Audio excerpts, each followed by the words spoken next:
The new Middle East. The most disturbing problem in the new Middle East is that we forgot the old Middle East. Iran is rushing for nuclear capabilities behind the destruction of the international attention to the new Middle East. You all pay attention to Libya and Syria and Egypt. It's all worrying. Nobody pay attention to Iran right now, and they are working very hard on it. They have now carbon fiber capabilities. They can produce their own centrifuges. And they are deeper. The infrastructure is deeper. The time where Israel could hit them on its own is no longer with us. The window of opportunities that Israel could deal with the problem alone is no longer here, because any Israeli attack in Iran will end up in a regional war that will encompass Hezbollah, Hamas. Yes or no, Syria? Syria have their own problem right now. But with regional wars, the problem is that we are highly dependent on the US for refill. We can manage on our own for 2-3 weeks. We will need, for any longer war, we will need resupply. And the word from the White House was, if you'll act alone, you'll remain alone. These were the words of President Johnson to Israel at the eve of the 6 Days War in '67. Now they repeat it. So it was enough to stop Israel from acting alone, and it seems that for many here, it's not the desirable thing, but acceptable thing that Iran will become nuclear, and we won't be able to stop it. It's true. Sanctions won't stop it, only military action, and it takes leaders to decide upon it. But of course it can be done with military weapon. Egypt, Turkey, Syria. The Arab Spring brings a couple of storms. Whoever wants to dream upon democracies, it's free of charge, but it won't take us very far. Even those who say we cannot predict how many seats the Muslim Brotherhood will have in Egypt can guess that they will have something between 25 and 30% of the seats, and they will have the same veto power as Hezbollah in Lebanon with 30% of the seats. Because people tend to listen to those who hold the guns. It's a kind of tendency in the Middle East. And they do listen to Hezbollah in Lebanon. They have a veto effect on every decision there. And I'm afraid we will have similar effect in Egypt as well, perhaps in Syria. The best guess in Israel is that Bashar al-Assad, sooner or later, will not be with us. And we will see even stronger Muslim Brotherhood in Syria, even stronger than in Egypt. Now, again, the old Middle East goes, the Palestinian issue, goes to the United Nations to have a declaration for a state unilaterally. This is, as a matter of fact, a breach of the Oslo Agreement that the United States is a guarantor. And you are invested in this agreement, and it seems that the White House and the State Department sent in the last couple of days awfully a lot of letters to all over the world to ask them not to vote for a Palestinian state. We really appreciate it. A superpower can do better. If a superpower really wants to prevent a Palestinian from going to the United Nations, you could do it. Not only you could do it, but the pressure from the White House prevented Israel from doing it. 10 years ago, when President Clinton and Yasser Arafat and Ehud Barak were in Camp David, one morning Yasser Arafat threatened to have a unilateral declaration of a state. Immediately, Ehud Barak, now in the left in Israel, responded by saying, if you'll do so, we'll annex Judea and Samaria, the West Bank. it was enough to stop Yasser Arafat. It would be enough to stop Abu Mazen.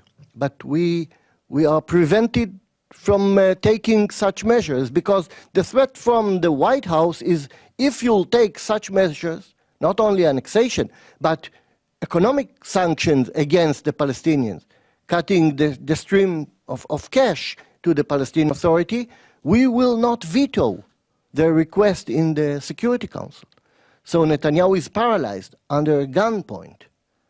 And what I've heard just before leaving Israel is that the White House asked Netanyahu to operate AIPAC here to prevent any resolution in the Congress that will suggest that United States will cut financial aid to the Palestinians. So it's very nice to send the letters, but if you really mean to stop them, it's possible, and it's still a possibility. Now, why such a unilateral declaration is so bad? It will build up expectation, but the Palestinian will wake up the next morning and see that the sun still rises from the same direction, and nothing is really changed, and we have no intentions to give them a state in the heartland of Israel in such an uncertainty in the Middle East. And we know that during the next election in the among the Palestinian Authority, Hamas will win. Even though some expert said that we are not sure, maybe they'll have only 40%, Abu Mazen knows the truth, and he will try to postpone the election as much as he can, because he knows that if he goes to election, Hamas will win. So we don't want Hamas state in the heartland of Israel. Some leaders in Israel may bend under pressure from the United States because we are so dependent. But and I represent a very small party in the Knesset, but I am a chairman of the largest lobby in the Knesset. It's called the Land of Israel Lobby. We have 42 MKs, which is a third of the Knesset, most of them from the coalition. If Netanyahu will be pressured or cornered to cross some red lines, he will have no government. He knows that. So we will be in the position to put him down if he will cross the lines that President Obama wants him to cross.